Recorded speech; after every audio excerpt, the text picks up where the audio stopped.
মিলে সেই টাকা হচ্ছে পুরো 1 লক্ষ টাকা।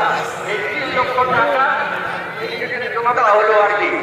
কাজে আপনারা এইভাবে কাজ করে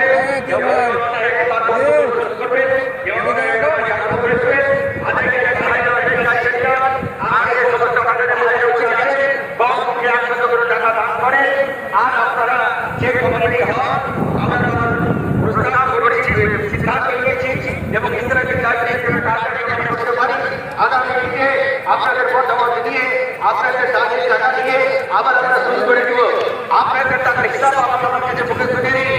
30 লক্ষ টাকা এখন আমাদের ব্যাংকে জমা আছে এবং সেই টাকা তার সাথে যোগ হবে।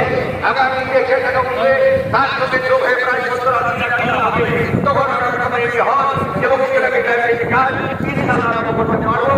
এ কথা বলে আমি সমস্ত জনগণকে মিডিয়া ম্যানে পুলিশ বন্ধুরে এবং আমার ঈদুল আজহা আবার জানিয়ে আন্তরিক সালাম জানিয়ে আমার আজকের ঘোষণা শেষ করছি। আসসালামু আলাইকুম। পরিচালনা করে আমাদের মাওলানা আসাদুল্লাহ সাহেব ভাইয়ের কাছে আসছে আর আদায় ভাইরা আদায় করতে থাকে।